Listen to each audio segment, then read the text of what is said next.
Madame la présidente.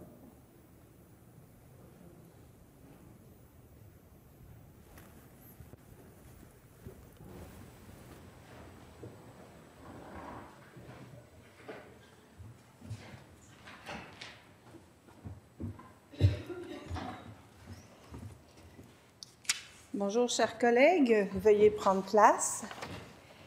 À la rubrique « Déclaration de députés », je cède maintenant la parole à Madame la députée de Soulanges. Merci beaucoup, Madame la présidente. Récemment, un important pilier de la communauté de Vaudreuil-Soulanges nous a quittés.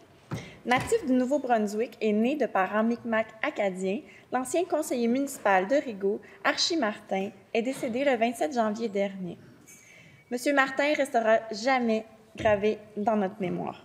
Un défenseur passionné de l'environnement, très engagé dans sa préservation de l'histoire et des traditions des Premières Nations. On pouvait croiser M. Martin lors des événements culturels de la région, tels que les seigneuriales de Vaudreuil et le Festival des couleurs de Rigaud. Vêtu de ses costumes traditionnels, il partageait avec enthousiasme la richesse de l'héritage des Premières Nations. Son amour profond pour ses racines, sa bienveillance et sa générosité continuera d'inspirer et d'éveiller les consciences. Il a su laisser sa marque au sein de notre communauté et sa mémoire restera bien vivante dans le cœur et l'esprit des prochaines générations. Merci, Madame la Présidente. Je cède maintenant la parole à Madame la députée de Vimont. Bonjour, Madame la Présidente. Alors, c'est avec une grande joie que je souligne ce matin le 30e anniversaire du Club de l'Âge d'or italien de Laval. Depuis 3 décennies, ce club est un lieu de rencontre, de partage et de convivialité pour les aînés de Vimont. L'amitié, la culture et la solidarité y rayonnent. C'est toujours un plaisir pour moi de s'y retrouver, de savourer un bon repas italien, un gros repas italien, pardon, de jouer aux cartes ou encore de danser ensemble. En ce jour spécial, je rends hommage aux fondateurs ainsi qu'aux bénévoles. Leur engagement a bâti une véritable famille. Que cette célébration reflète votre dynamisme et votre générosité.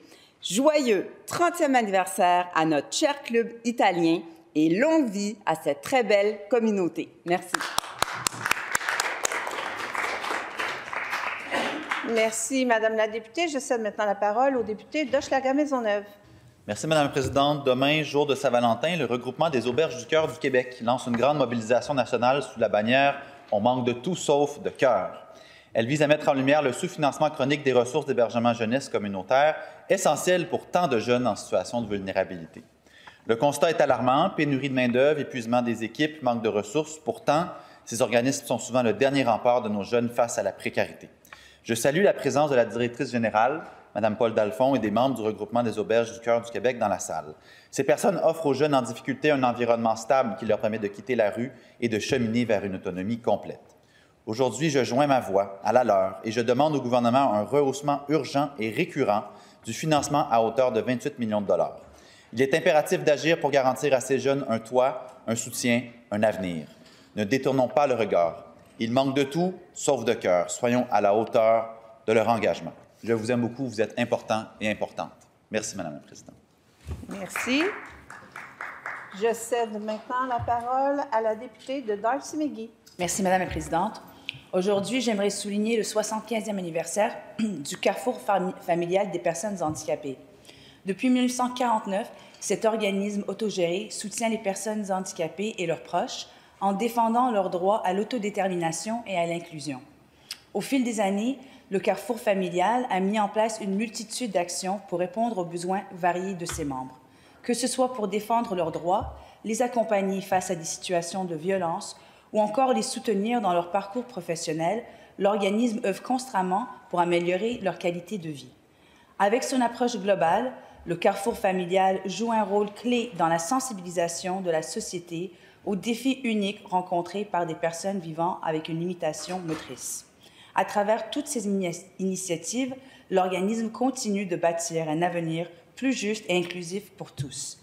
Félicitations au Carrefour familial pour ses 75 années de dévouement et merci à toutes celles et ceux qui, au quotidien, contribuent à faire avancer la cause des personnes handicapées et de leurs proches. Merci, Madame la Présidente. Merci. Je cède maintenant la parole à la députée de Bertrand. Merci, Madame la Présidente. Alors, du 14 au 16 mars se déroulera un événement incontournable de ma circonscription, soit le Festival Saint-Patrick à Rawdon. Durant 3 jours, les Irlandais de corps ou de cœur ont accès à une foule d'activités à caractère familial, culturel ou communautaire. Le point culminant est assurément la grande parade le dimanche, avec des milliers de visiteurs provenant de partout au Québec. Le centre-ville décoré, les chars allégoriques, les mascottes, les troupes de danse et de musique, les kiosques alimentaires, l'ambiance chaleureuse et conviviale, tout est mis en place pour faire la joie des petits et des grands. Je salue les élus de Rawdon et de la MRC de Matawini qui, par leur engagement envers cet événement, font rayonner toute la région de la Naudière. Je remercie également les partenaires, les organisateurs et surtout les bénévoles qui sont le fondement de ce festival qui porte bonheur. Merci, Madame la Présidente. Merci, Madame la députée. Je cède maintenant la parole au député de Gaspé. Merci, Madame la Présidente. Aujourd'hui, je veux rendre hommage à un homme exceptionnel, M. Lorne Mahan, qui nous a quittés peu de temps après avoir pris sa retraite en décembre dernier.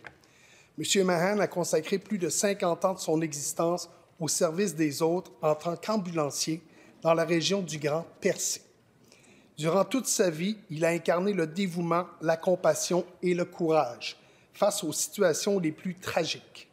Son engagement envers la communauté et son profond respect pour la profession d'ambulancier ont laissé une empreinte indélébile auprès de la population de la région. Il a inspiré de nombreuses générations de secouristes, leur rappelant l'importance de persévérer dans leurs études et de ne jamais abandonner. Toujours prêt à aider les autres, même dans les moments les plus difficiles, son départ laisse un vide immense, mais son héritage de service et de compassion continuera de vivre à travers ceux qu'il a formés et inspirés. À son épouse, Mary Savage, merci. Merci, Monsieur le député. Je cède maintenant la parole au député de Saint-Jean. Madame la Présidente, je vous ai déjà beaucoup parlé d'histoire et d'initiatives régionales en réponse aux vues expansionnistes et tarifaires du président américain. Mais dans chaque crise, il y a aussi des opportunités. Ce président réclame au monde entier et à nous, ses voisins en premier, d'investir beaucoup et rapidement en sécurité et en défense. Pour le député de Saint-Jean que je suis, tout ça résonne de façon particulière parce que, fort et fier de sa tradition militaire, le Haut-Richelieu est à mettre au monde un centre régional d'innovation en sécurité et en défense à quelques kilomètres de la frontière soudainement devenue dangereuse. On y réunira des chercheurs, étudiants et entreprises afin de développer et de commercialiser les technologies de sécurité civile et publique de demain.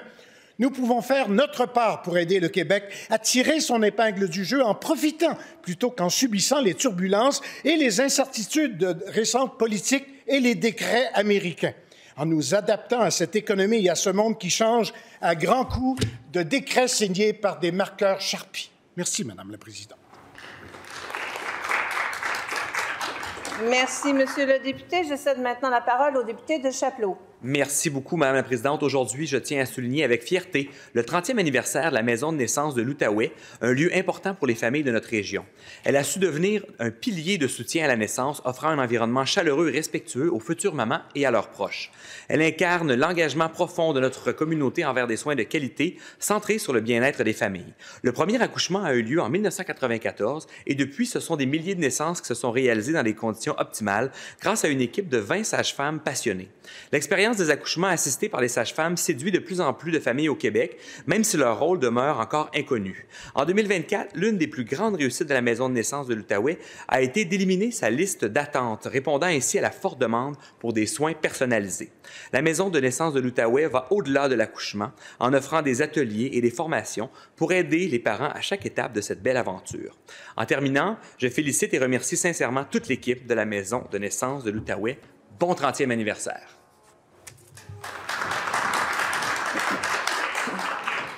Merci, Monsieur le député. Je cède maintenant la parole à la députée de Chemédé. C'est avec une immense gratitude que je prends la parole aujourd'hui pour rendre hommage à une femme exceptionnelle, Zenaida Ferry-Karoubi. Cette femme marquante contribue à notre communauté de manière inoubliable depuis 1989. Elle est fondatrice et directrice générale du Collège Gilmore International, où elle a ouvert des portes à des générations d'étudiants. Elle a formé des professionnels dans les domaines cruciaux comme les soins de santé et l'administration, tout en contribuant au développement de notre société à travers ses nombreuses initiatives. Sa vision et sa générosité inspirent non seulement ceux qui l'entourent, mais aussi les générations futures. Merci, Zenaida, pour ton leadership, ta passion et ton dévouement sans faille. Merci, Madame la députée. Je cède maintenant la parole à la députée de Repentigny. Merci beaucoup, Madame la Présidente. Alors, c'est avec une immense fierté que je me lève en chambre pour vous parler de ma première collecte de sang avec Emma Québec, qui va se dérouler du 18 au 21 février aux Galeries Rive-Nord à Repentigny. Alors, bien sûr, j'invite les citoyens de ma circonscription à se joindre à cet effort en venant faire un don de sang. Chaque jour, il y a des milliers de personnes au Québec qui dépendent des transfusions pour survivre. Emma Québec occupe une place centrale en garantissant que les hôpitaux disposent des réserves nécessaires pour soigner les patients dans le besoin. Je souhaite également souligner l'engagement exceptionnel d'un grand bénévole de notre région, M. Jean Quintal. Depuis 38 ans, ce pompier retraité consacre son temps à Emma Québec et il a fait plus de 150 dons de sang. Comme quoi, un geste simple peut avoir un impact considérable et sauver des vies. Alors, ensemble, nous avons l'opportunité de construire un avenir où chacun a accès aux soins nécessaires et où le simple acte de donner du sang devient un symbole d'espoir et de solidarité. Merci beaucoup, Madame la Présidente. Merci, Madame la députée. Ceci met fin à la rubrique déclaration de députés. Je suspends les travaux quelques instants. Bonjour tout le monde, dans cette journée de tempête. Mesdames, Messieurs, bienvenue chez vous, le Parlement du Québec, c'est chez vous. Nous allons nous recueillir quelques instants.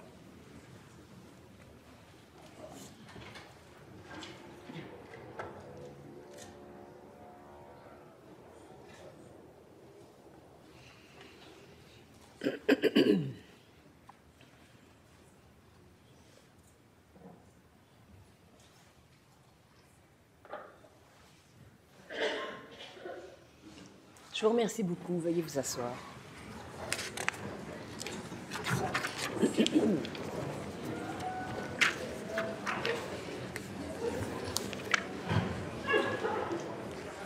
Nous poursuivons les affaires courantes. Aujourd'hui, il n'y a pas de déclaration ministérielle.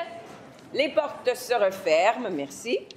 À la rubrique « Présentation de projet de loi », Monsieur le leader du deuxième groupe d'opposition. Merci beaucoup, Madame la Présidente. Je vous demande d'appeler l'article A du feuilleton. À l'article A du feuilleton, Madame la députée de Sherbrooke présente le projet de loi numéro 896, loi visant à indemniser les municipalités locales lors de la cession de terrains destinés à la construction ou à l'agrandissement d'écoles. Madame la députée. Présidente, alors le projet de loi 896, loi visant à indemniser les municipalités locales lors de la cession de terrains destinés à la construction ou à l'agrandissement d'écoles. Ce projet de loi modifie la loi sur l'instruction publique afin de prévoir une indemnisation pour les municipalités locales qui doivent céder à titre gratuit un terrain à un centre de services scolaires aux fins de la construction ou de l'agrandissement d'une école, d'un centre de formation professionnelle ou d'un centre d'éducation des adultes. Il modifie aussi cette loi afin d'augmenter le délai dont disposent les municipalités pour donner leur avis sur un projet de planification des besoins d'espace d'un centre de services scolaires et pour approuver ou refuser cette planification. Le projet de loi modifie également le contenu du projet de planification des besoins d'espace produit par le centre de services scolaires afin d'introduire l'obligation de prévoir une utilisation optimale des terrains en privilégiant l'augmentation de la densité d'occupation du sol. Enfin, il donne le pouvoir au ministre d'annuler l'obligation de céder un terrain lorsqu'il estime qu'un centre de services scolaires ne privilégie pas l'augmentation de la densité d'occupation du sol. Merci.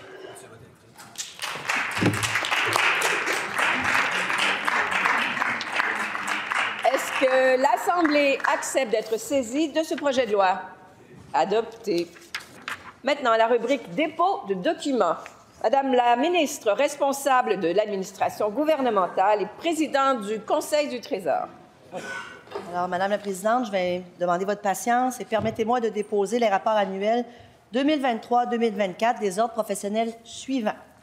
acupuncteur du Québec, administrateur agréé du Québec, agronome du Québec, architecte du Québec, arpenteur géomètre du Québec, audioprothésiste du Québec, chimiste du Québec, chiropatricien du Québec, comptable professionnel agréé du Québec, conseiller en ressources humaines et en relations industrielles agréé du Québec, conseillère d'orientation du Québec, dentiste du Québec, denturologiste du Québec, diététiste nutritionniste du Québec, ergothérapeute du Québec, évaluateur agréé du Québec, géologue du Québec, hygiéniste dentaire du Québec, infirmière et infirmier du Québec, infirmière et infirmier auxiliaire du Québec, ingénieur du Québec, ingénieur forestier du Québec, médecin vétérinaire du Québec, opticien d'ordonnance du Québec, optométriste du Québec, orthophoniste et audiologiste du Québec, pharmacien du Québec, podiatre du Québec, psychoéducateur et psychoéducatrice du Québec, psychologue du Québec, sage-femme du Québec, technologue en imagerie médicale, en radio-oncologie et en électrophysiologie du Québec, technologue en prothèses et appareils dentaires du Québec, technologue professionnel du Québec, traducteur, terminologue et interprète agréé du Québec, travailleurs sociaux et thérapeutes conjugaux et familiaux du Québec, urbaniste du Québec, criminologue du Québec, inhalothérapeute du Québec, physiothérapie du Québec, sexologue du Québec, technologistes médicaux du Québec et enfin le Barreau du Québec, la Chambre des huissiers de justice du Québec, la Chambre des notaires du Québec et le Collège des médecins du Québec. Merci, Madame la Présidente.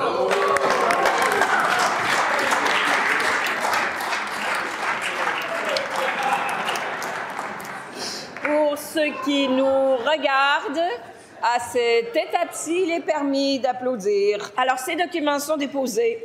Monsieur le ministre de l'Éducation. Oui, je n'aurai pas l'éloquence de ma collègue. Ça va être beaucoup plus court, Madame la Présidente. Permettez-moi de déposer le rapport annuel 2023-2024 de la Commission consultative de l'enseignement privé. Et c'est tout. Ce document est déposé. Monsieur le leader du gouvernement. Madame la Présidente, je dépose la réponse du gouvernement à la pétition déposée en Chambre le 3 décembre 2024 par le député de Marquette. Merci. À la rubrique dépôt de rapport de commission, Monsieur le président de la Commission de l'économie et du travail et député de Masquinongé. Merci, Madame la Présidente. Je dépose le rapport de la Commission de l'économie et du travail qui, les 11 et 12 février 2025, a tenu des auditions publiques dans le cadre des consultations particulières sur le projet de loi numéro 85, loi modifiant diverses dispositions, principalement aux fins d'allègement du fardeau réglementaire et administratif. Merci. Ce rapport est déposé. Monsieur le président de la Commission de la santé et des services sociaux et député de Beauce-Nord. Madame la Présidente, je dépose le rapport de la Commission de la santé et des services sociaux qui, le 12 février 2025, a procédé à l'audition des intéressés et à l'étude détaillée du projet de loi d'intérêt privé numéro 213, loi concernant certains immeubles situés dans la municipalité de Dixiville. La Commission a adopté le texte du projet de loi sans amendement. Merci beaucoup, Madame la Présidente. Alors, ce rapport est-il adopté? Adopté. Merci. Il n'y a pas de dépôt de pétition. Il n'y a pas de réponse orale aux pétitions ni d'intervention portant sur une violation de droits ou de privilèges. Je vous avise qu'après la période des questions et réponses orales sera tenu le vote reporté sur la motion de Monsieur le député de Hochelaga-Maisonneuve débattue hier aux affaires inscrites par les députés de l'opposition. Je vous invite à demeurer en place pour la tenue du vote reporté. Pour ce faire, je cède la place à la deuxième vice-présidente. Je vous remercie et surtout, soyez prudents, ceux et celles qui retournent en circonscription. Merci à vous toutes et tous.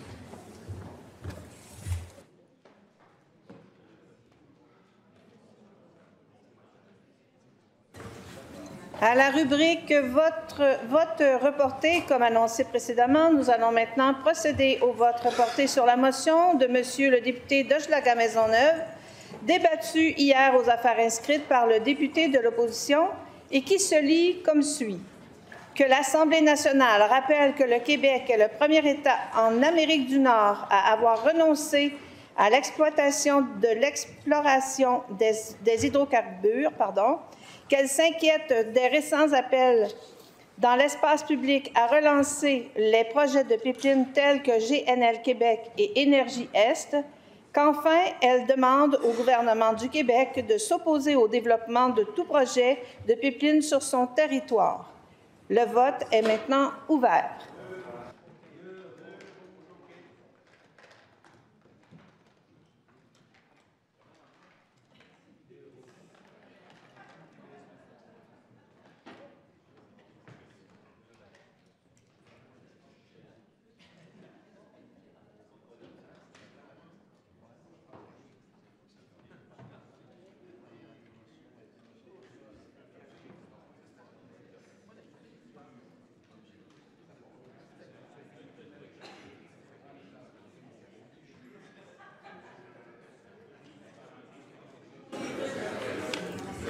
Le vote est maintenant terminé. Madame la secrétaire générale, pour le résultat du vote, s'il vous plaît.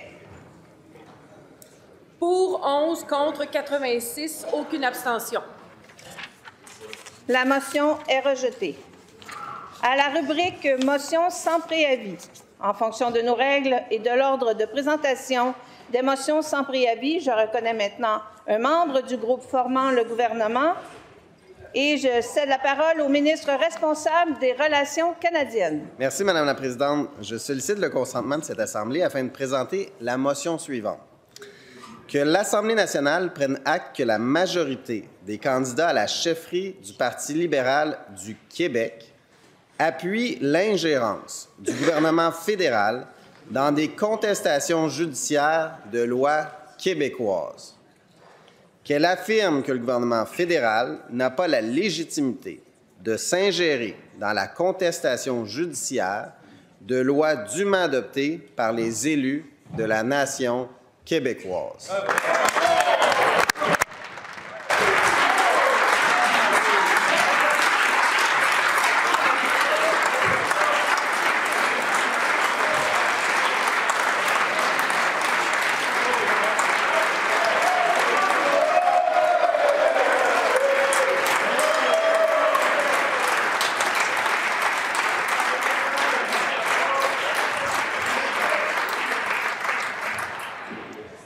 Est-ce qu'il y a consentement pour débattre de cette motion? Est-ce qu'il y a consentement pour débattre de cette motion? Consentement ou pas? C'est ce que je veux entendre. Pas de consentement, merci.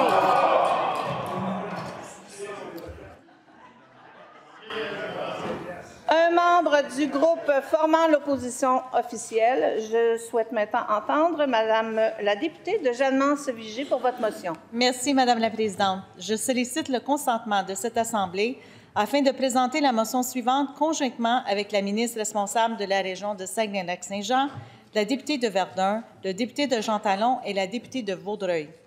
Que l'Assemblée nationale prenne acte de la récente étude de la Chambre de commerce du Canada selon lesquelles les villes de Saguenay, Trois-Rivières et Drummondville sont les villes québécoises les plus susceptibles de subir les répercussions les plus importantes en cas de tarifs douaniers, tels que ceux proposés par le président américain Donald Trump. Qu'elle déclare qu'un dialogue ouvert et soutenu avec les acteurs politiques et économiques de ces régions est essentiel afin de porter une attention particulière à la spécificité de ces villes pour toute mesure visant à pallier les effets néfastes d'une guerre tarifaire. Bravo, Philo.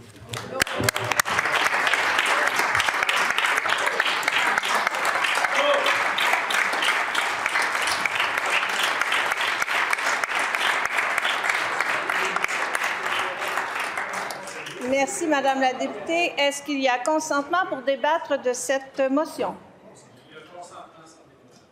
Consentement. Qu'on appelle le vote électronique, s'il vous plaît, Madame la secrétaire générale.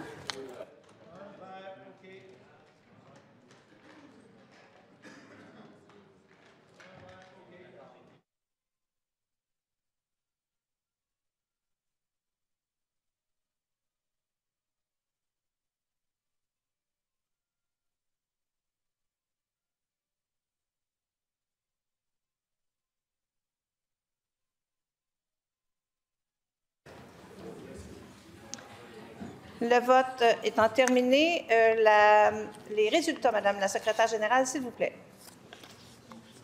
Pour 94, contre aucun, une abstention. Motion adoptée.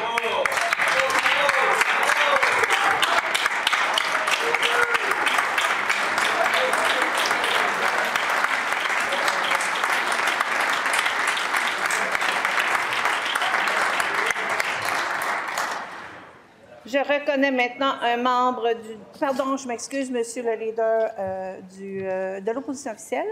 Merci, Madame la Présidente. Je vous demande, s'il vous plaît, que copie de cette motion soit envoyée aux maires de Saguenay, Trois-Rivières et Drummondville. Merci, Madame la Présidente. Ce sera fait. Maintenant, je demande un membre du deuxième groupe d'opposition.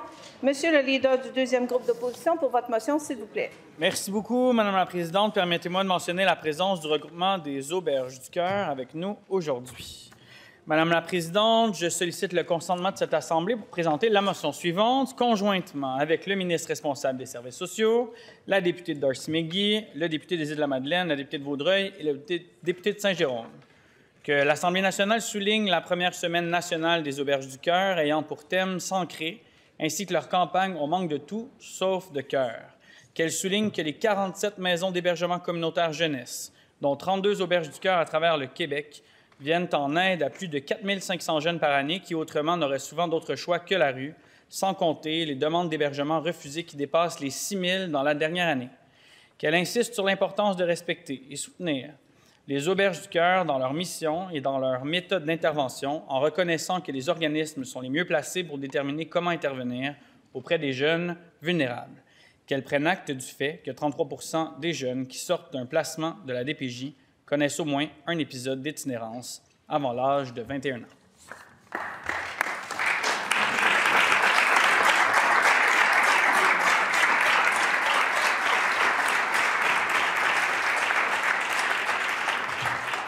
Merci, Monsieur le député. Est-ce qu'il y a consentement pour débattre de cette motion?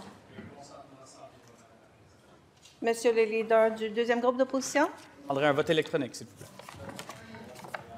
Le vote est appelé.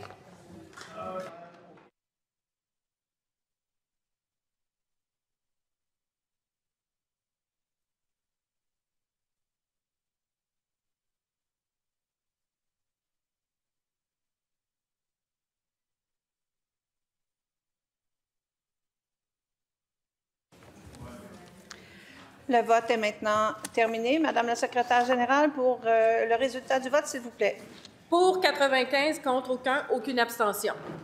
La motion est adoptée. Maintenant, oui, Monsieur le leader du deuxième groupe d'opposition. Si vous permettez, j'aimerais qu'une copie de la motion soit envoyée au regroupement des Auberges du Cœur du Québec, s'il vous plaît. Ce sera fait. Maintenant, je suis prête à entendre la motion du membre du troisième groupe d'opposition, Monsieur le député de Jean Talon. Madame la Présidente, je sollicite le consentement des membres de cette Assemblée afin de présenter, conjointement avec la députée de Darcy McGee, le député de Laurier-Dorion et la députée de Vaudreuil, la motion suivante. Que l'Assemblée nationale prenne acte des compressions budgétaires qui frappent le programme de soutien aux pratiques policières concertées en itinérance et santé mentale, le PSPPC, qu'elle constate que des subventions déjà accordées selon les normes du PSPPC ont été coupées de 50 % sans avertissement, notamment à Terrebonne, qu'elle souligne que la réduction du financement accordé pour des projets de pratiques mixtes compromet la capacité des services policiers à bien prendre en charge les personnes en situation de vulnérabilité, qu'en conséquence, l'Assemblée nationale demande au ministère de la Sécurité publique de revenir sur sa décision et de maintenir le financement déjà accordé dans le cadre du PSPPC.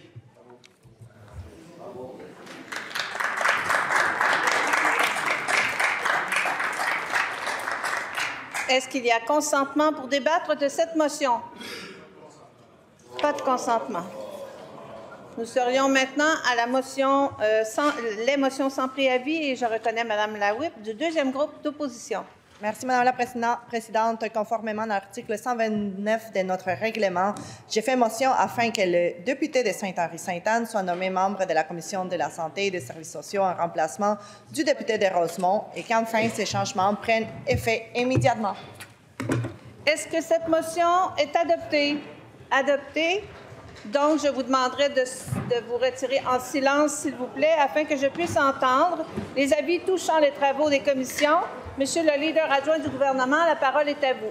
Merci beaucoup, Madame la Présidente, pour votre sollicitude. Et j'avise donc cette Assemblée que la Commission de l'agriculture, des pêcheries, de l'alimentation et des ressources naturelles va poursuivre l'étude détaillée du projet de loi 69, la loi assurant la gouvernance responsable des ressources énergétiques et modifiant diverses dispositions législatives, aujourd'hui après les affaires courantes jusqu'à 13 h et de 15 h 9h15 à 16h, ainsi que le mardi 18 février de 9h45 à 12h30 à la salle Louis-Joseph Papineau. La Commission des finances publiques va poursuivre l'étude détaillée du projet de loi 82, la loi concernant l'identité numérique nationale et modifiant d'autres dispositions, aujourd'hui après les affaires courantes jusqu'à 13h et de 14h à 16h30 à la salle Louis-Hippolyte Lafontaine, ainsi que le mardi 18 février de 9h45 à 12h30 à la salle Marie-Claire Kirkland.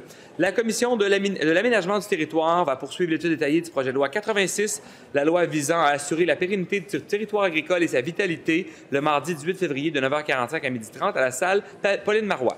La Commission des transports et de l'environnement va entreprendre l'étude détaillée du projet de loi 81, la loi modifiant diverses dispositions en matière d'environnement, le mardi 18 février de 9h45 à 12h30 à la salle Louis-Hippolyte Lafontaine.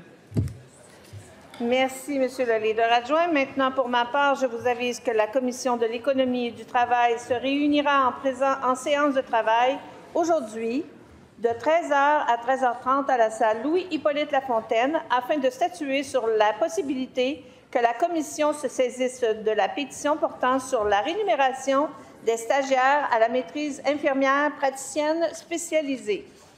À la rubrique « Renseignement des travaux de l'Assemblée ».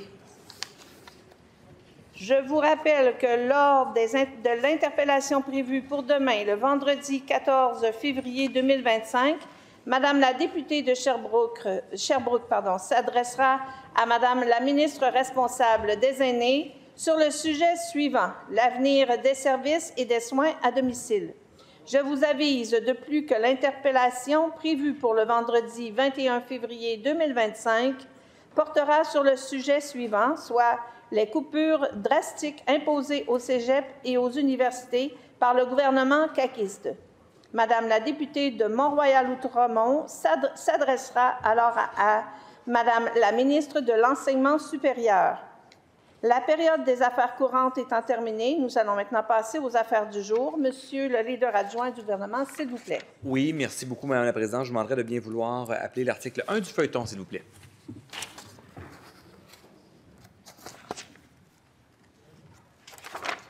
Merci. Donc, à l'article 1 du feuilleton, Monsieur le ministre de la Santé propose l'adoption du principe du projet de loi numéro 83, loi favorisant l'exercice de la médecine au sein du réseau public de la santé et des réseaux sociaux. Y a-t-il des interventions?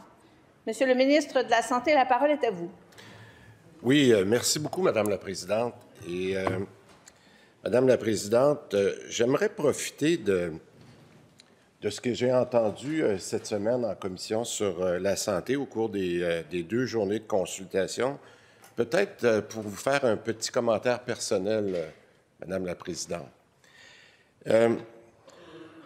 Quand on se compare à d'autres endroits dans le monde, d'autres démocraties, je pense qu'on a la chance, il faut reconnaître qu'on a un système au Québec, un système démocratique qui est très, très bien organisé et qui permet aux Québécois de donner librement leur opinion sur les sujets qui les préoccupent.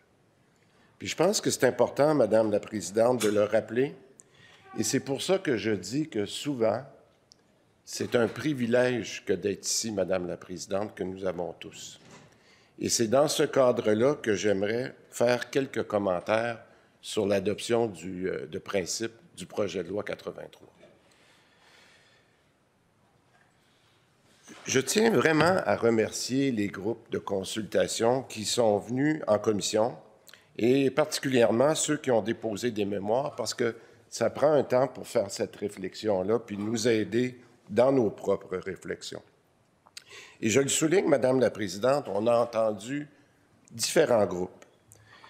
Différents groupes, et c'est normal, avec différentes opinions, différents points de vue.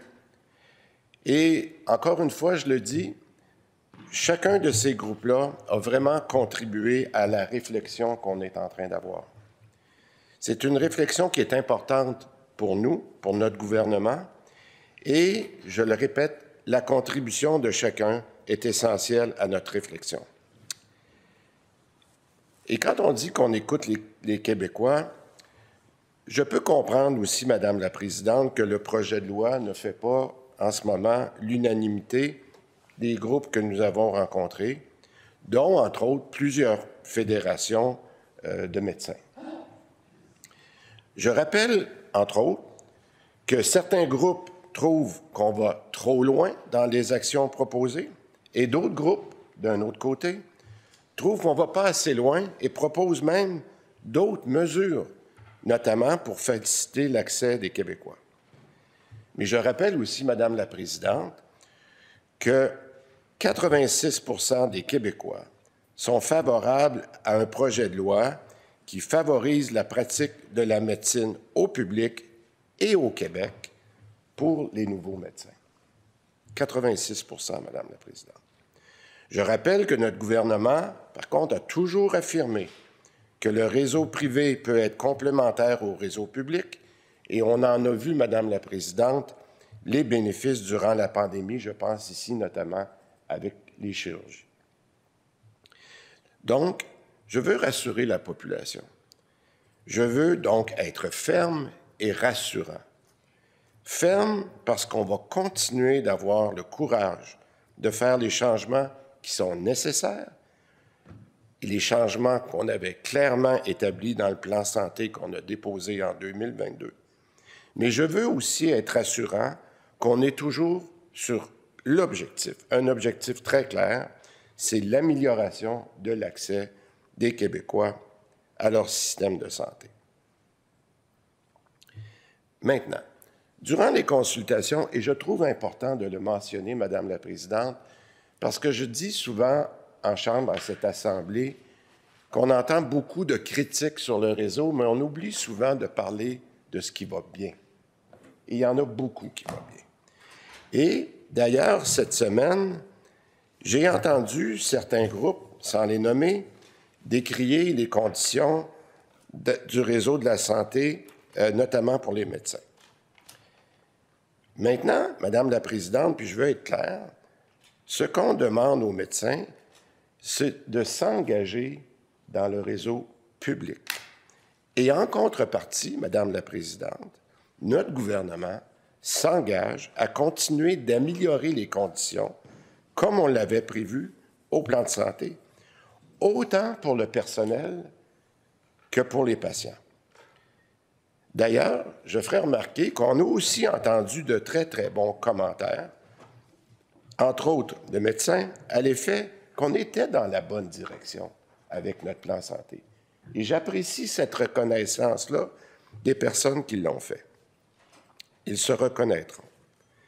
Puis, par exemple, Madame la Présidente, je veux le dire parce que ce n'est pas le changement de PL 83 qui peut faire toute la différence, mais c'est un ensemble de mesures. Comme je l'ai toujours dit, c'est pour ça qu'on a un plan. On travaille sur plusieurs actions en même temps. Et je vais donner un exemple, ou plusieurs exemples, pardon, Madame la Présidente, sur les améliorations qu'on a commencé à faire pour le personnel et pour les professionnels. Je vais en nommer quelques-unes. Premièrement, l'augmentation importante du nombre de médecins ou d'admissions en médecine, je devrais dire, que l'on fait depuis que nous sommes au gouvernement. Pour être très concret, on accepte aujourd'hui, en 2024, l'année en cours, 200 médecins de plus que lorsque nous sommes rentrés au gouvernement. Lorsque nous sommes rentrés au gouvernement, on acceptait 800 médecins. On en accepte maintenant plus de 1000. C'est quand même très concret pour l'accès au réseau.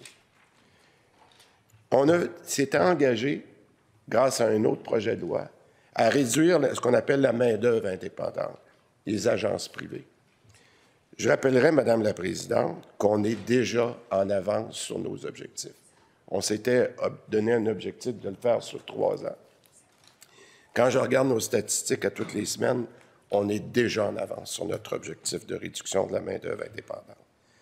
On s'était engagé aussi, et c'est très important pour nos infirmières, nos préposés aux bénéficiaires, on s'était engagé à réduire le fameux TSO, le temps supplémentaire obligatoire. On est aussi en avance sur nos objectifs, et ça, c'est important pour notre personnel. On s'était engagé envers les médecins à réduire la paperasse pour les médecins. Vous avez vu les projets de loi qu'on a passés, les ententes qu'on a faites avec les compagnies d'assurance. Avec les allègements qu'on a faits sur la paperasse, c'est plus de 800 000 rendez-vous qui peuvent être évités pour de la paperasse et qui peuvent servir à des rendez-vous pour des patients. On s'était engagé, Madame la Présidente, encore une fois pour les médecins de famille, à alléger les plans régionaux d'effectifs médicaux. Dans le jargon, c'est les PREM. Et non seulement ça va beaucoup mieux, puis on s'est engagé à continuer d'alléger le système de PREM. On y reviendra dans les prochaines semaines. Et je rappelle que nous sommes en renouvellement des ententes avec les médecins pour favoriser l'atteinte de nos résultats, mais aussi pour favoriser l'accès. Alors, Madame la Présidente, je tiens à le dire parce que lorsque j'entends les gens qui sont venus dans les consultations nous dire « Vous n'avez pas besoin de ça, vous faites déjà les bonnes choses », je suis d'accord, mais c'est un ensemble de mesures qui vont faire la différence, dont le PL 83. Maintenant, je pense qu'il est important de dire qu'est-ce qu'on fait aussi pour le patient. Là, je viens de vous dire qu'est-ce qu'on fait pour le personnel ou les professionnels. Je vous donne 3 exemples pour le patient. On a donné, grâce à ma collègue, entre autres, au Conseil du Trésor, qui est responsable du décloisonnement des professions, on a donné beaucoup de pouvoir à d'autres professionnels pour venir compléter le travail des médecins. Je pense, entre autres, ici, aux infirmières spécialisées, les IPS, comme on les appelle, mais aussi pour les pharmaciens. Combien de Québécois réalisent aujourd'hui qu'ils sont capables d'aller directement à leur pharmacie sans avoir besoin d'une prescription du médecin? Combien de personnes sont capables maintenant de dire « j'ai un renouvellement de mes prescriptions de façon plus répétitive ». Ce sont tous des gestes qu'on a faits, Madame la Présidente, pour améliorer le sort des patients. Deuxième chose, on a amélioré, en attendant d'avoir la négociation avec les médecins, ce qu'on appelle le guichet d'accès à la première ligne, le fameux GAP. Si imparfait était-il au début, on a continué de l'améliorer, ce qui fait qu'au moins 1 million de personnes par année utilisent le GAP pour ceux qui n'ont pas encore de médecin de famille.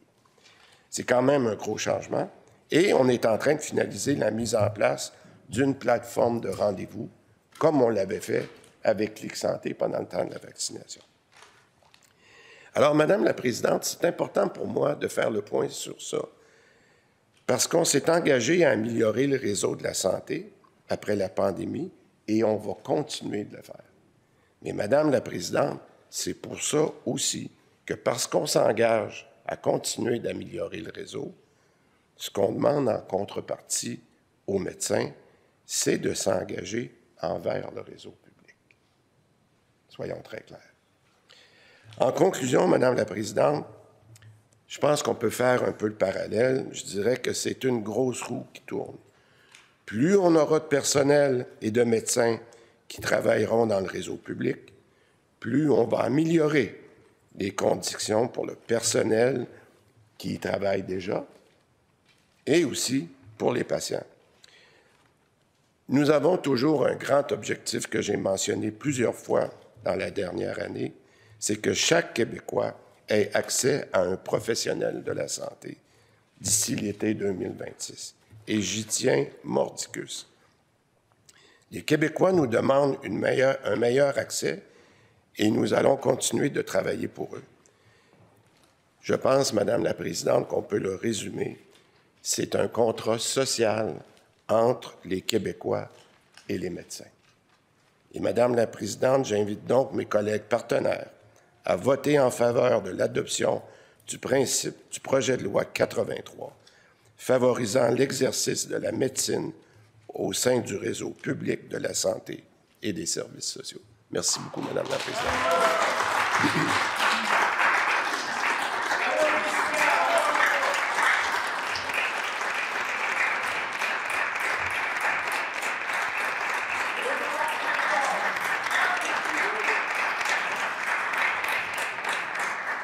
Merci, Monsieur le ministre. Est-ce qu'il y a d'autres interventions? Je reconnais maintenant le député de Saint-Jérôme. Merci, Madame la Présidente. Écoutez, on a eu, je crois, des consultations absolument formidables sur le projet de loi 83. Je dois dire que d'entrée de jeu, mon grand problème avec le projet de loi 83, c'est à la limite son titre.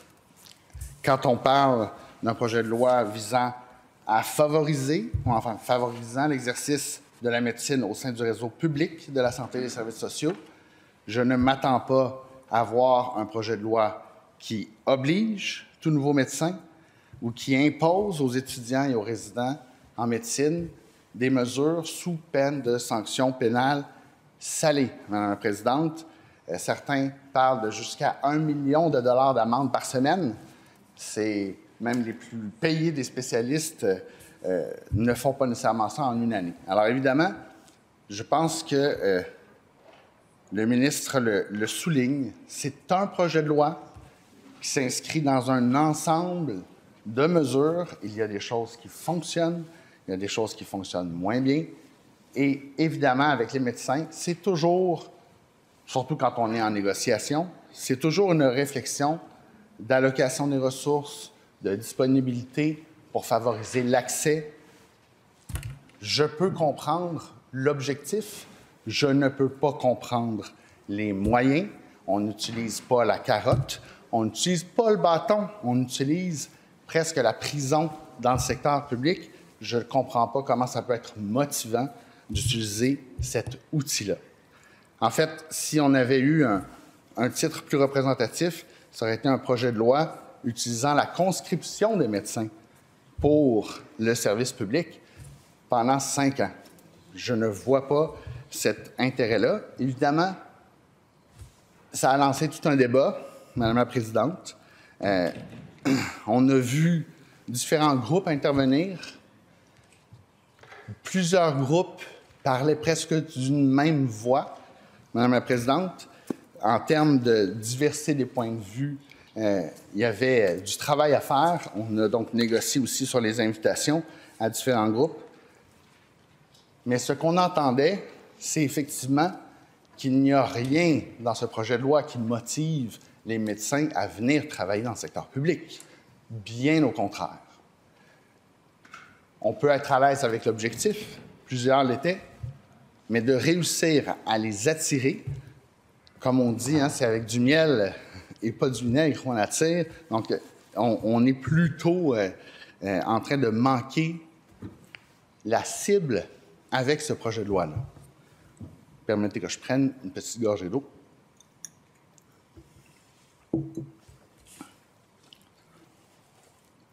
Moi, je me pose la question, Madame la Présidente, est-ce qu'on est rendu là au Québec?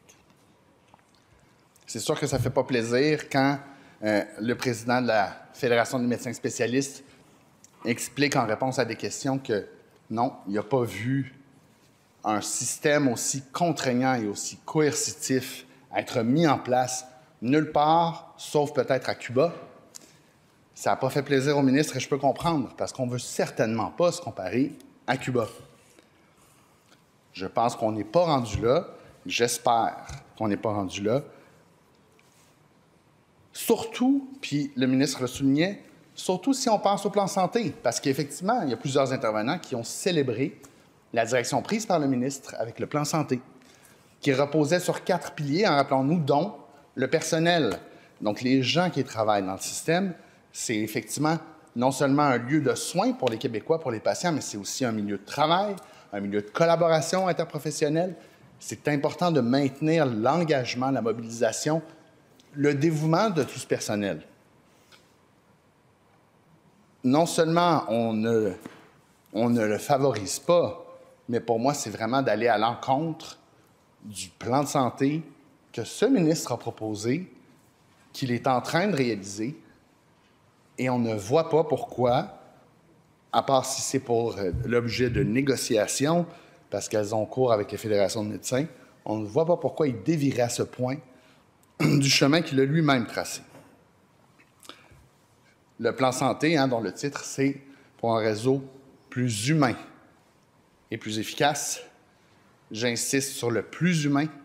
Je pense que le projet de loi 83, malheureusement, n'a rien d'humain et que donc, personnellement, je pense que le ministre doit réfléchir à l'opportunité de poursuivre sur l'adoption de ce projet de loi-là. Il doit même se demander s'il n'est pas opportun d'en arrêter le processus législatif. Par contre, il y a tout un débat qui peut être intéressant, et à mon avis, il y a certainement des points intéressants qui ont été soulevés sur le privé et le public. On est comme un peu habitué au Québec à la discussion sur le privé, sur le public, leur rôle respectif, comment voit-on la complémentarité, la concurrence, est-ce que l'un prend les ressources de l'autre, etc. Est-ce que l'un est plus efficace ou plus coûteux? On l'a en éducation, on l'a dans différents milieux et certainement en santé. À la fin, et c'est ce que je défendais, Madame la Présidente, tout le long, je trouve que c'est un faux débat quand on se place du point de vue du patient. Est-ce que j'ai des frais à assumer ou pas? À la fin, c'est un peu ça la question. Ce sont des médecins qui sont formés dans les mêmes écoles, qui sont compétents. C'est des équipes absolument dévouées et formidables.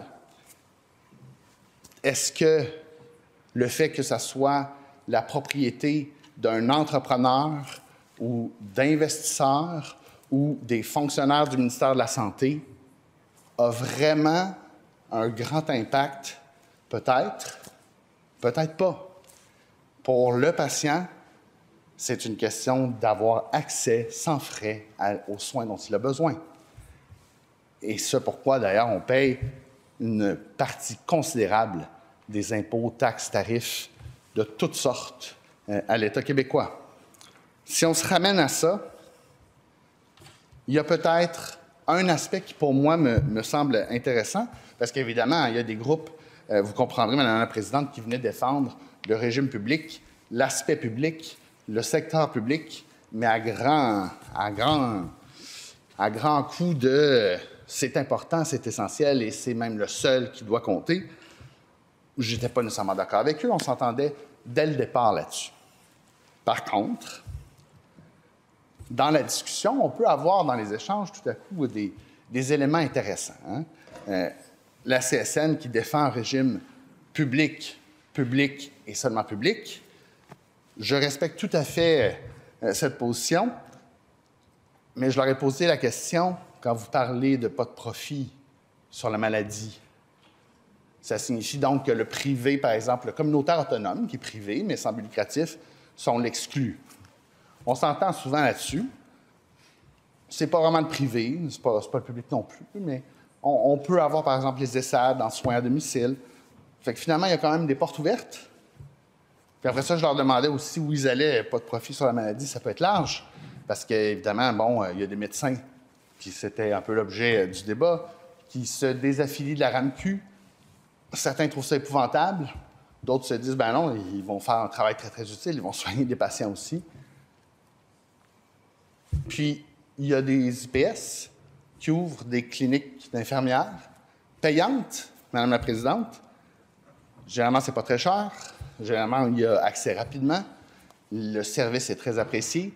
Il y en a quand même un bon nombre. Si je me rappelle bien, c'est 265 de mémoire qui sont donc, en quelque sorte, au privé. Les infirmières praticiennes spécialisées, par exemple, en première ligne, qu'on forme, bien, effectivement, on les forme avec beaucoup d'ardeur. Il y a peu de place. C'est important qu'elles puissent contribuer. D'après moi, elles contribuent, peu importe leur milieu de travail. Peut-être qu'elles y contribuent d'une façon distincte, mais elles y contribuent. Puis il y a donc la question de savoir si on parle, par exemple, à la CSN, de pas de profit sur la maladie, est-ce que ça inclut aussi les cliniques d'infirmières? Alors, on m'a répondu oui, Madame la Présidente. Je posais la question sur les dentistes. Est-ce qu'on devrait aussi inclure les cabinets de dentistes? Les pharmacies, elles sont privées. Puis pourtant, on apprécie nos pharmacies, on a une assurance aussi. J'ai demandé à un groupe si dans les 5 conditions de la loi canadienne sur la santé, une des conditions est la gestion publique. Il y a un rapport étoffé du Sénat qui parle de ce principe-là spécifiquement pour dire que la gestion publique, c'est une responsabilité, dans le fond, d'avoir un assureur unique qui mutualise les risques de santé, mais pas que la prestation soit publique, gérée par un ministère ou une agence avec des conventions collectives négociées à Québec pour tout le Québec, peu importe la région, peu importe le milieu de travail, avec des structures, des directives, des circulaires ministérielles, Madame la Présidente, à n'en plus finir. C'est un peu ça aussi la difficulté de distinguer le public, le privé. Est-ce qu'on peut réfléchir à une complémentarité? Est-ce qu'on peut réfléchir à ce qu'on a peut-être de plus beau dans le milieu de la santé, c'est-à-dire la capacité d'innover, de répondre aux besoins? Et je pense que, au-delà de toutes les catégories, les divisions un peu manichéennes là, des bons et des mauvais, on voit qu'il y a de l'innovation, on voit qu'il y a du cœur, Madame la Présidente, dans tous les secteurs. Qu'en santé, les gens veulent s'améliorer, que parfois c'est peut-être plus difficile quand on a 24 paliers décisionnels dont il faut obtenir l'approbation, mais que ça se passe aussi dans le secteur public, y compris, par exemple, pour la télémédecine, Madame la Présidente. Alors, évidemment, je crois que c'est un bel exemple. On en a parlé un peu avec certains intervenants, dont les médecins québécois pour le régime public. Ils sont venus nous parler de l'importance du public. Puis je leur ai demandé si, après des années de discussion sur comment intègre-t-on la possibilité d'une consultation à distance avec un médecin, d'un diagnostic ou d'une prescription, par exemple, résultant de cette télésanté, en 2 semaines après la pandémie, il y avait un code RAMQ, Madame la Présidente. En 2 semaines. Donc, ça se peut au public. Mais on en avait discuté pendant des années sans arriver au résultat avant. Par contre, ça se développait au privé. Alors, évidemment, quand on décrit, par exemple, qu'un décret permet des entreprises de télémédecine, alors qu'il y a maintenant un code RAMQ, il ne peut pas y avoir les deux choses, la même chose au privé ou au public, bien, c'est parce qu'on ne va pas renoncer à des entreprises qui se sont développées, de belles entreprises québécoises d'ailleurs, pendant que le public ne l'offrait pas. On est capable d'innover au public. Peut-être que des fois, on a vu qu'avec la pandémie, ça prenait des circonstances particulières. Mais néanmoins, quand on a différents milieux, quand on a des acteurs qui favorisent le changement, et on a souligné, par exemple, le dernier intervenant qui est le Centre HOP, donc Urgence pédiatrique, a souligné la collaboration avec le CIS de Montérégie-Centre et avec le CIS des Laurentides, puisque les 2 cliniques sont ouvertes en banlieue sud et nord de Montréal. Ça prenait l'acteur public. Dans le fond, est-ce que c'est du privé, du public?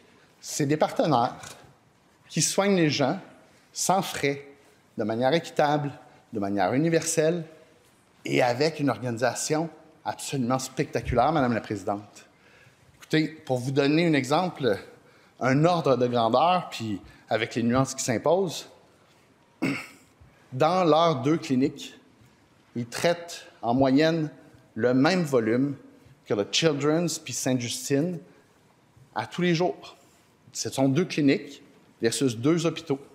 Évidemment, certains cas, on se comprend, hein, Sainte-Justine, peuvent être d'une nature d'autant plus complexe parce que les plus malades d'entre les malades de nos enfants s'y retrouvent.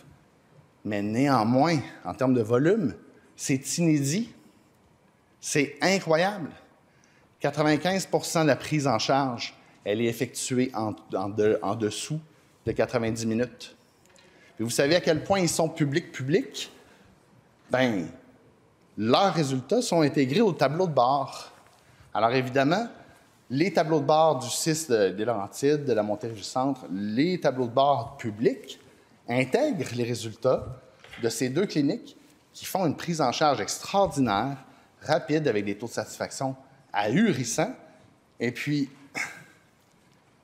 qui montre comment on peut penser différemment, qu'on peut simplifier les trajectoires des patients, l'améliorer pour que ce soit une expérience beaucoup plus agréable, où on se fait rassurer, où on comprend, où il y a de la transparence, on sait ce qui s'en vient après, et ça change le traitement, Madame la Présidente.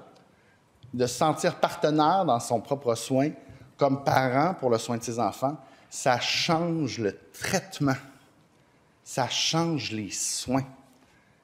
Il ne faut pas l'oublier, parce que c'est ça aussi, à la fin, la clé.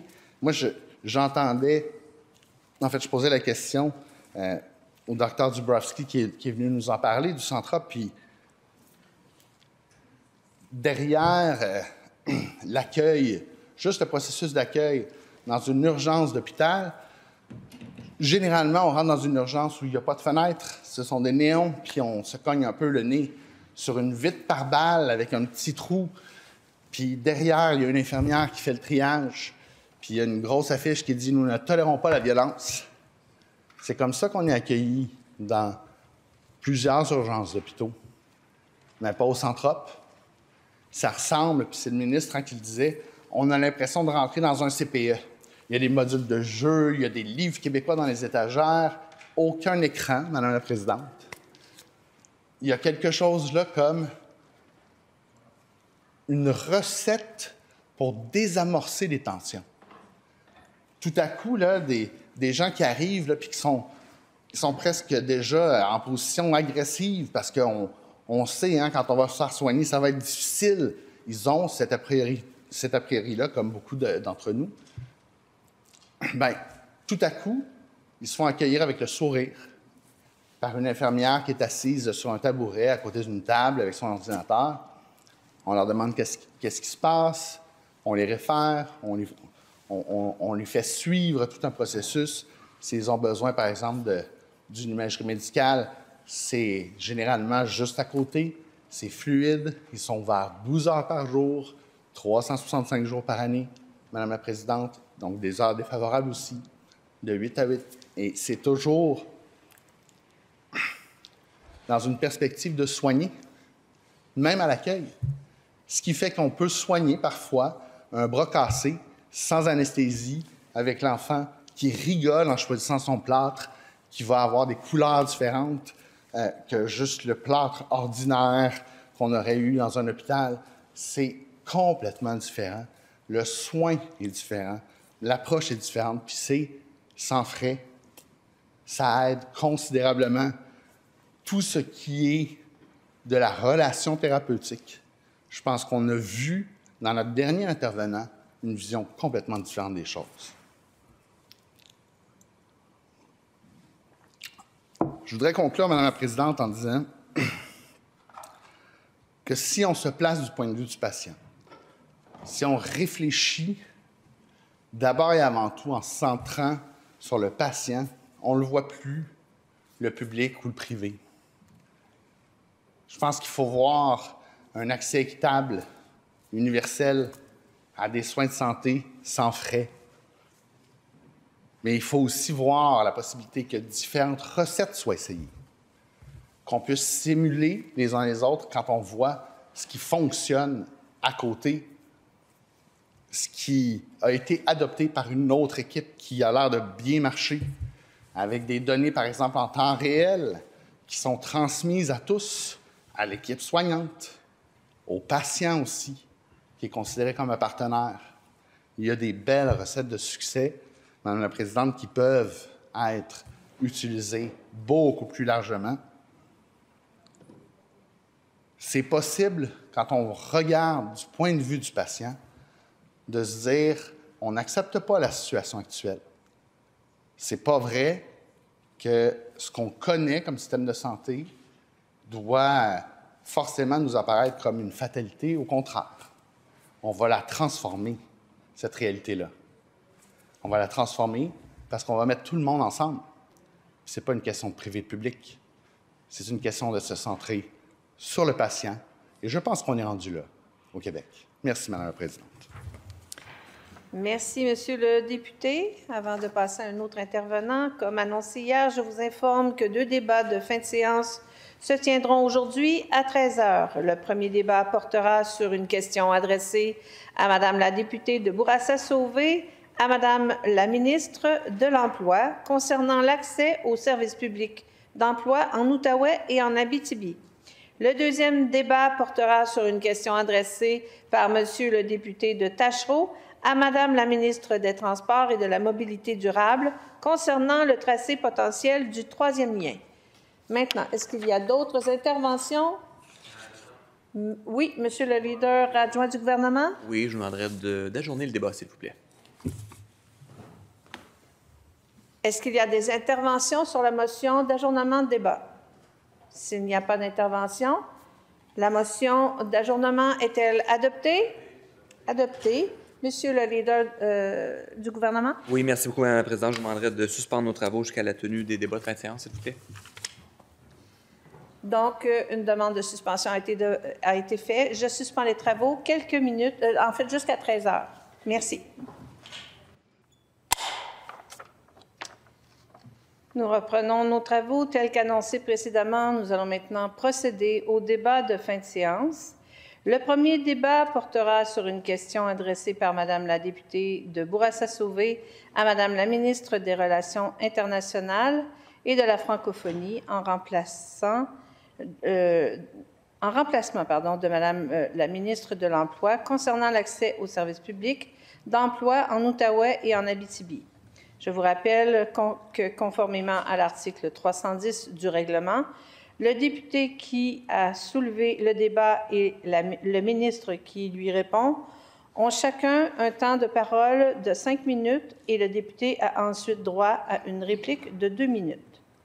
Madame la députée, je vous cède la parole pour une durée de 5 minutes. Merci, Madame la Présidente.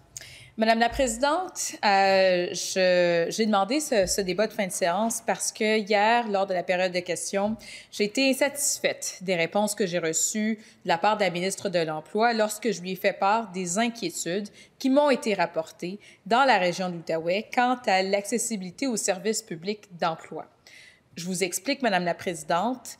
En novembre dernier, j'ai été interpellée par les représentants de la MRC de la vallée de la Gatineau parce que ces représentants jugeaient qu'ils n'avaient pas l'oreille du gouvernement, malgré le fait que 4 députés caquistes, donc 4 députés représentant la partie gouvernementale, sont élus dans leur région. Et ils nous ont interpellés, mon collègue de Pontiac, qui est le 5e député de la région, et moi-même, afin que nous allions voir sur le terrain comment ça se passe et à quel point plusieurs des membres, plusieurs de leurs concitoyens ne sentent pas qu'ils ont accès aux services publics d'emploi.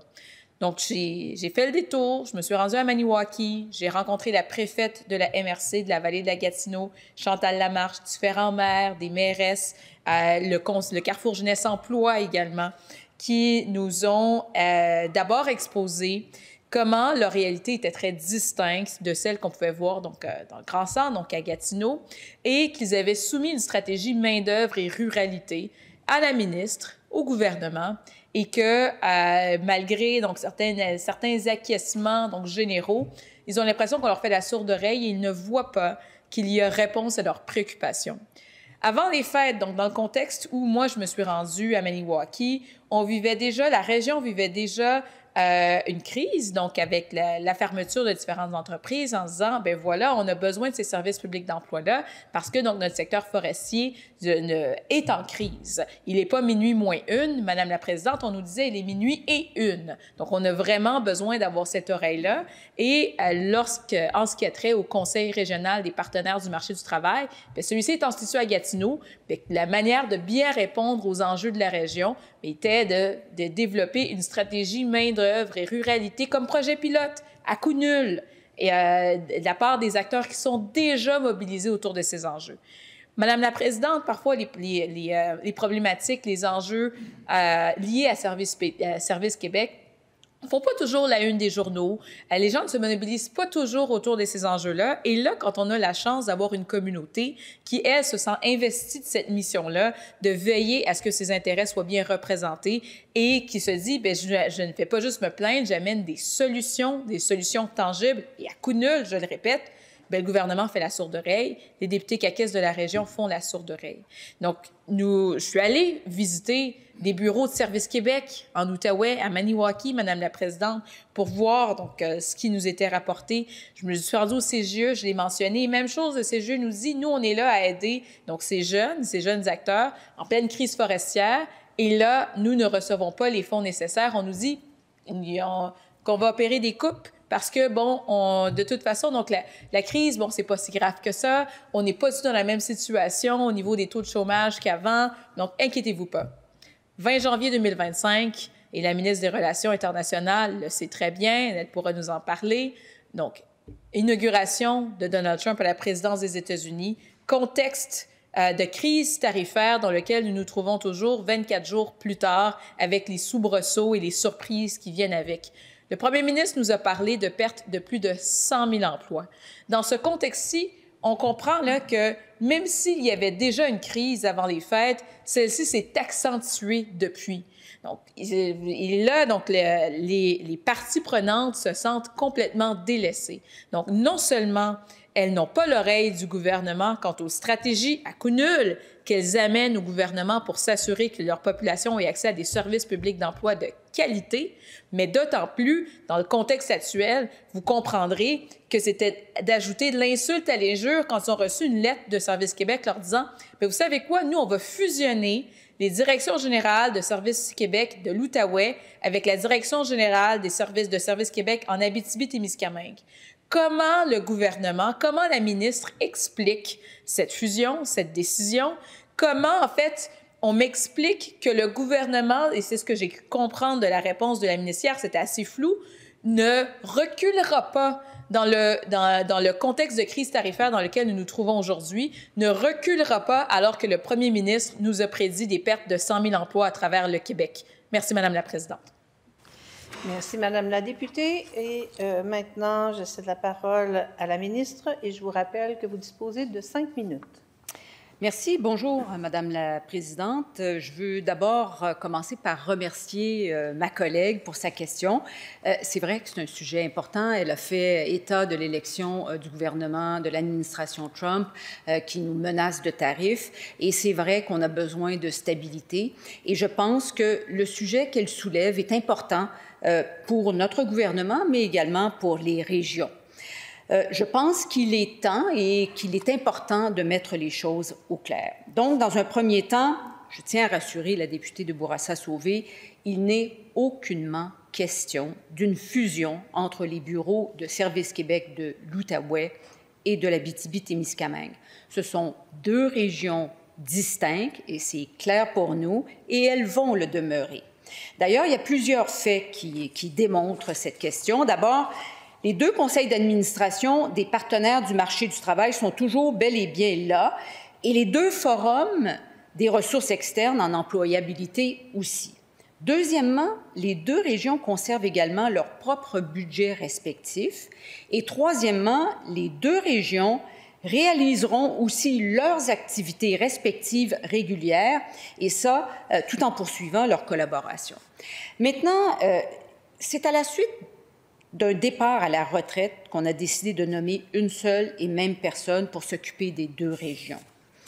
Ma collègue, la ministre de l'Emploi et moi-même, on souhaite être clairs. Il y a des employés au travail dans les deux régions, les mêmes employés. Ils vont continuer à effectuer leurs tâches régulières, respectives, dans leur port d'attache habituel.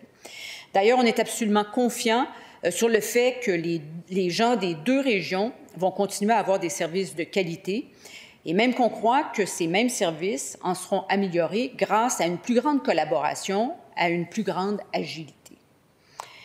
C'est important de profiter de cette tribune pour rappeler que l'équipe de ma collègue et les fonctionnaires ont eu une rencontre en décembre avec certains préfets qui avaient sollicité une rencontre. Naturellement, ils se posaient des questions. C'est normal qu'ils se posent des questions, mais ça a été une occasion pour l'équipe de ma collègue d'expliquer tout ce que je suis en train d'expliquer en ce moment à la députée de Bourassa-Sauvé. La collaboration dans les tâches administratives permet d'ailleurs de libérer un peu plus de temps pour rendre des services directs à la population. La députée n'est peut-être pas au fait de tout cela, mais c'est une vaste gamme de programmes et de services qui sont gérés par le ministère de l'Emploi et de la Solidarité sociale. Services d'aide à l'emploi, aide financière de dernier recours, mesures de formation pour les individus, services aux entreprises, régime québécois de l'assurance parentale, directeur de l'État civil, simplement pour nommer que ceux-là. Et tout ça, les citoyens vont continuer d'y avoir accès dans leurs régions respectives. Il n'y a pas et il n'y aura pas de différence pour les citoyens dans la manière dont les services vont être rendus. Ça, c'est très important pour nous. Tous les bureaux de Services Québec, qu'ils soient en Outaouais ou en Abitibi-Témiscamingue, vont continuer d'exister et de rendre les services de proximité aux citoyens. Les citoyens vont pouvoir continuer à aller dans le bureau de Services Québec le plus près de chez eux et à rencontrer les agents qui vont les aider dans leur démarche, quelle que soit la région où ils se trouvent. Et c'est ça qui est central. Ce que les Québécois méritent, c'est d'avoir des services de qualité efficaces. L'Outaouais et l'Abitibi-Témiscamingue n'y font pas exception. C'est sûr c'est sur ça qu'on va concentrer nos efforts. La députée a parlé de Maniwaki et à Maniwaki, on a fait un sondage pour tester la satisfaction des citoyens qui ont reçu les services du Bureau de Services Québec et la réponse était quand même très positive. En fait, le résultat de ce sondage-là démontre une satisfaction moyenne de 9,4 sur 10, c'est 94 %. Alors, c'est un excellent résultat qui est même supérieur à ceux d'autres bureaux de Services Québec comparables. Et ce qui ressort, c'est que ceux qui connaissent et utilisent les bureaux de Services Québec les apprécient. Je veux prendre l'occasion aujourd'hui pour rassurer la population de l'Outaouais et de l'Abitibi-Témiscamingue. Si vous vous présentez dans votre bureau de Services Québec, vous aurez les services de qualité auxquels vous avez droit. Les services à la population sont notre priorité et ça va le rester, Madame la Présidente. Merci, Madame la Ministre. Nous en sommes maintenant au droit de réplique de la députée. Vous avez 2 minutes. Merci, Madame la Présidente. La ministre vient nous étayer des lignes de presse. Donc, elle me demandait, elle me disait, peut-être que je suis pas au courant de certains services. D'abord, je suis très au courant de certains services. Et la feuille qu'elle nous lisait, je la connais, Madame la Présidente, parce que lorsque l'annonce a été faite en décembre dernier, j'ai fait une demande d'accès à l'information et on nous a transmis ces différentes lignes de presse-là. Et manifestement, les gens ne sont pas satisfaits. Je ne suis pas satisfaite de cette réponse-là, mais les élus de Maniwaki, les élus de la vallée de la Gatineau ne le sont pas non plus. C'est pour ça que dans leur résolution qu'ils ont signée, qu'ils ont adoptée la semaine dernière, ils ont parlé de laxisme de la part du gouvernement. Si la région était satisfaite, si les représentants de la région étaient satisfaits, la conférence des préfets de tout l'Outaouais n'aurait pas, elle aussi, fait adopter une résolution allant dans le même sens, demandant le maintien de 2 directions générales distinctes pour l'Outaouais et l'Abitibi-Témiscamingue. Madame la Présidente, en ce moment, et la ministre, tout comme sa collègue hier, nous parle d'un sondage. Permettez-moi d'être dubitative quant à l'échantillon de ce sondage-là, parce que vous comprendrez que les représentants de ces citoyens-là nous ont pas seulement étayer leurs solutions. Ils nous ont pas seulement parlé de leur stratégie main-d'œuvre et ruralité qu'ils veulent mettre sur pied, mais ils nous ont aussi donné des exemples concrets de citoyens qui se sont fait revirer de bord de la part de Services Québec. Madame la ministre nous a aussi étayé l'ensemble des autres services, le RQAP, ce à quoi les gens auraient droit en ce qui a trait aux services qui sont octroyés par le ministère de l'Emploi. On comprend, Madame la Présidente, que ce n'est pas l'objet de la question ici.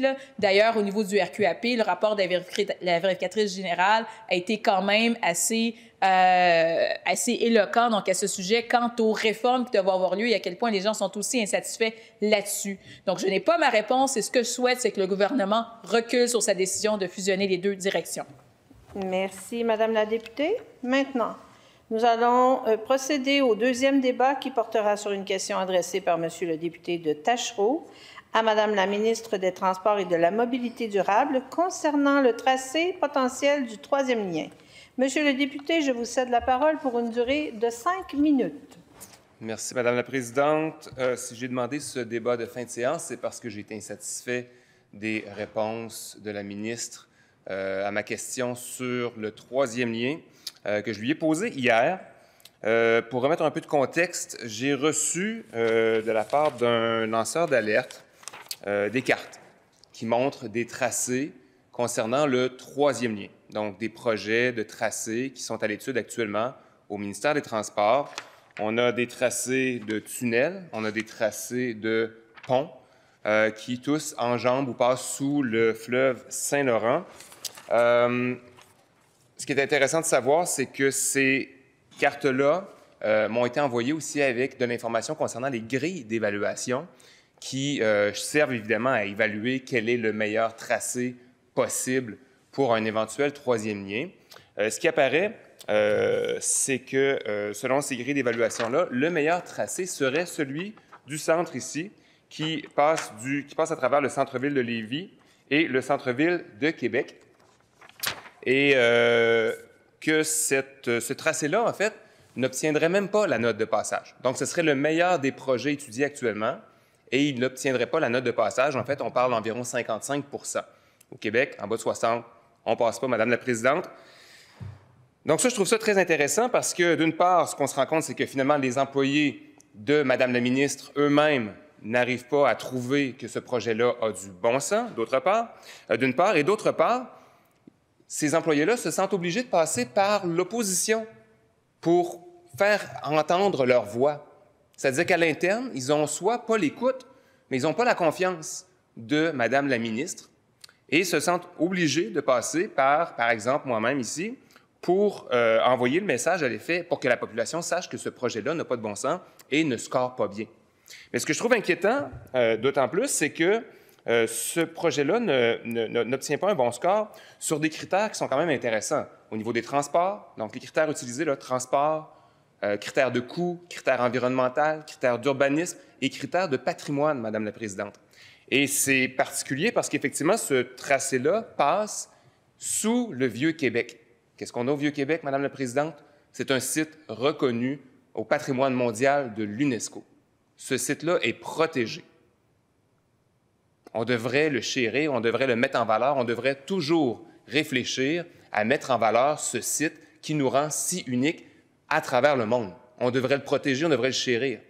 On a un potentiel de destruction annoncé avec ce projet de troisième lien.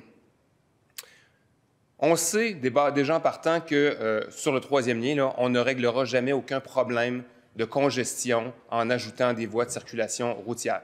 Tous les exemples dans le monde sont très, très clairs. On ne réglera pas la congestion avec davantage de voies de circulation. On peut la régler avec les transports collectifs et transports actifs. La notion de sécurité économique, qui est le seul point d'ancrage utilisé par la ministre pour justifier sa dernière version d'un troisième lien, c'est une notion qui n'a jamais été étayée. On n'a jamais eu de démonstration que cette notion-là avait quelconque valeur. D'ailleurs, simplement par une démonstration par l'absurde, on peut comprendre que ça ne tient pas la route. Est-ce qu'on va faire un deuxième pont en cas de sécurité économique pour le remplacement éventuel ou travaux majeurs sur le pont La Violette à Trois-Rivières? La réponse est bien évidemment non. On entretient nos infrastructures. Maintenant, j'aimerais faire un lien quand même intéressant avec ce qui se passe ailleurs dans le monde. Parce que si on a la chance d'avoir un site reconnu au patrimoine mondial de l'UNESCO, on peut voir qu'est-ce qui se fait ailleurs dans le monde pour protéger ces sites reconnus aussi à l'extérieur. À Bordeaux, c'est un site reconnu au patrimoine mondial de l'UNESCO. Même chose à Paris, même chose à Strasbourg, même chose à Amsterdam. Toutes ces villes-là ont fait l'essai du tout à l'auto pour les déplacements des gens. Et toutes ces villes-là, aujourd'hui, ont décidé de retirer la place à l'automobile pour favoriser les transports collectifs et les transports actifs. Madame la ministre est d'ailleurs allée à Paris. Elle a pu essayer les transports en commun là-bas. Elle a pu se rendre compte aussi combien la ville est agréable à marcher, à découvrir, et le patrimoine mondial que représente Paris est mis en valeur. Avec le projet de troisième lien de Madame la ministre, on se retrouve à faire l'inverse. On risque d'endommager, on risque d'entacher ce patrimoine mondial de l'UNESCO. Alors moi, je demande à Madame la ministre, est-ce que c'est avec son projet pharaonique, le troisième lien, que la ministre compte protéger le site patrimonial reconnu à l'UNESCO qu'est le Vieux-Québec? Merci. Je cède maintenant la parole à la ministre. Vous disposez de 5 minutes. Oui, merci beaucoup, Madame la Présidente. Bonjour à vous, bonjour à l'équipe. Salutations à mon collègue de Tachereau. Et remerciements, je fais toujours ces remerciements-là d'emblée quand on a ces débats-là ou ces occasions-là d'échanger en dehors de la période de questions, parce que je le dis souvent, en période de questions, on est très limité dans le temps. Donc, on n'a pas le temps de répondre exhaustivement aux questions. Alors, c'est toujours intéressant, surtout quand on vient parler de projets aussi emballants que celui du troisième lien entre Québec et Lévis. Et je le disais cette semaine, un peu à la blague, en période de questions, quand mon collègue de Tachereau m'a interrogé sur le troisième lien. J'ai dit, enfin, on nous parle du troisième lien. C'est rare que Québec solidaire s'intéresse au troisième lien. En général, ne s'intéresse qu'au tramway. Mais sans pour autant nous aider à revendiquer la juste part du financement fédéral du tramway.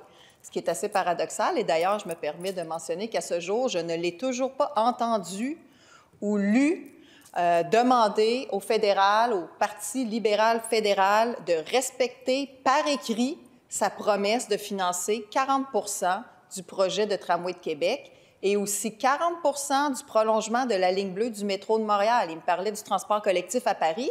Bien, je l'invite à s'intéresser au transport collectif à Montréal. Ça devrait l'intéresser, le transport collectif à Montréal. Et le même gouvernement fédéral s'est engagé à payer 40 du prolongement de la ligne bleue, un projet que la CAQ a porté en réalisation après des décennies d'attente. Mais on n'a pas non plus de confirmation par écrit actuellement de cet engagement, de respecter cet engagement-là. Alors, s'il veut faire avancer le transport collectif au Québec, je l'invite à se rallier à la CAQ et à s'adresser au fédéral pour qu'il respecte son engagement de payer 40 des projets, plutôt que de s'en prendre à des élus du Québec qui, à juste titre, revendiquent la juste part du financement des projets du Québec. Ceci étant dit, Madame la Présidente, parlant des projets du Québec, bien, je l'ai dit cette semaine, nous sommes, ici à l'Assemblée nationale, la Coalition Avenir Québec, le seul parti politique qui souhaite donner suite à la volonté très grande des gens de Québec et de Chaudière-Appalaches d'avoir un troisième lien interrive, outre le pont de Québec et le pont Pierre-Laporte, d'avoir une sécurité commerciale et une troisième option pour pouvoir traverser le fleuve Saint-Laurent de la Rive-Sud à la Rive-Nord à Québec, dans la grande région de Québec, la communauté métropolitaine de Québec, notamment pour nos marchandises. Parce qu'on le dit souvent, il y a une question de développement économique, de sécurité économique et de sécurité commerciale dans le projet de troisième lien. S'il devait arriver quelque chose au pont de Québec et ou au pont Pierre-Laporte, on n'a pas d'option pour nos camions. Ça va soit vers l'est ou à Trois-Rivières. Alors donc, on n'a pas d'option pour les camions. Donc, on peut bien en rire ou on peut bien dire les routes, c'est plus à la mode, on veut plus de routes, on veut plus payer de routes, on veut plus de projets de route, on ne veut plus entendre parler de routes en 2025. Ça n'a aucun bon sens, Madame la Présidente. Aucun bon sens de penser que du jour au lendemain, on peut faire fi ou faire abstraction de la nécessité d'entretenir et oui, de construire des routes à des endroits où c'est nécessaire. Et quand on parle du fleuve Saint-Laurent entre Québec et Lévis, bien, Madame la Présidente, il y a beaucoup de gens qui habitent sur la Rive-Sud de Québec, beaucoup de gens qui habitent sur la Rive-Nord de Québec, outre les marchandises. Ces gens-là aussi ont besoin de circuler, d'aller à l'école, d'aller voir leur famille, d'aller étudier, d'aller faire quoi que ce soit, mais ils ont besoin de traverser le fleuve à un moment ou à un autre pour se rendre sur une ou l'autre des deux rives à travers notre beau grand territoire du Québec. Et donc, ce qui me surprend à chaque fois, c'est de constater l'entêtement des trois partis d'opposition. Québec solidaire, évidemment, qui est contre tous les projets routiers et j'irais jusqu'à dire la grande majorité ou sinon la quasi-totalité des projets de développement économique au Québec. Donc, Québec solidaire est contre le troisième lien, le Parti libéral est contre le troisième lien et le Parti québécois est contre le troisième lien. Or, Madame la Présidente, qu'ont-ils d'autre en commun, ces trois partis? Une fixation sur le projet de tramway à Québec. Ça, le projet de tramway, c'est très important, parce qu'il y a une certaine proportion des gens qui veulent un tramway à Québec. Alors eux, ces gens-là, ils sont légitimes de vouloir un tramway, et ça, le tramway, c'est important, il faut en parler, il faut le faire avancer. Encore que, on s'intéresse très peu à revendiquer la part du financement fédéral, je l'ai dit tout à l'heure. Mais quand une proportion encore plus grande de gens de Québec et de la Rive-Sud de Québec veulent aussi un projet de troisième lien, veulent un projet de troisième lien routier entre la Rive-Sud et la Rive-Nord de Québec, pour certains, les mêmes personnes, peut-être pas les mêmes personnes, mais c'est des gens légitimes qui paient des taxes au Québec et qui sont à Québec ou à Lévis et qui veulent un troisième lien interrive. Mais eux, c'est pas important. Eux, on en tient compte. Eux, il ne faut pas en parler. Eux, il ne faut pas s'intéresser à leur volonté. Eux, il ne faut pas donner suite. Il ne faut pas les écouter. Ce n'est pas important. On ne veut pas de troisième lien. Nous, Madame la Présidente, on écoute toutes les personnes de Québec et de la Rive-Sud et on va faire un troisième lien, Madame la Présidente. Merci. Maintenant, nous en sommes à votre droit de réplique de 2 minutes, Monsieur le député. Merci, Madame la Présidente. Je pense que c'est très clair. Les paroles de la ministre étaient très claires. La ministre ne s'intéresse pas au patrimoine. La ministre ne s'intéresse pas au fait que la Ville de Québec est reconnue au patrimoine mondial de l'UNESCO. La ministre ne s'intéresse pas à l'unicité que ça nous donne. La ministre n'est pas fière, visiblement, de ce joyau que nous avons en notre capitale nationale. Et aussi, par ailleurs, la ministre n'a pas nié que les scénarios qui sont avancés par le lanceur d'alerte, qui m'ont été envoyés par le lanceur d'alerte, étaient les bons. Elle n'a pas nié non plus que les scénarios qui risquaient le plus d'être mis en place était celui qui viendra potentiellement défigurer le patrimoine mondial de l'UNESCO, le centre-ville, le vieux Québec que nous avons ici représenté sur cette carte. Non, pendant deux minutes, d'abord, Madame la ministre a parlé du tramway. Pendant 2 minutes, elle a parlé aussi de la ligne bleue. Elle a parlé après ça pendant 3 minutes d'affirmations tirées d'une autre réalité. Pendant 3 minutes, elle a prononcé des propos qui étaient inexacts à notre endroit. Je les ai laissés passer parce qu'à un moment donné, je la laissais aller. On connaît le discours. Mais 3 minutes, finalement, où il ne s'est rien dit qui était dans la réalité. Donc, moi, j'entends bien et je sais bien que les gens de Québec ont entendu Madame la ministre. Je peux vous affirmer une chose, Madame la Présidente. Au centre-ville de Québec, il y a deux députés de Québec solidaire, dans Jean-Lesage et dans Tachereau, qui vont être là pour veiller au grain, pour s'assurer que, ce projet-là, qui est très néfaste, et pour l'économie, et pour les transports, et pour le patrimoine, et pour l'environnement, ne voit pas le jour. Et on va s'assurer de talonner Madame la ministre pour s'assurer que ce projet-là ne voit pas le jour. Merci, Madame la Présidente.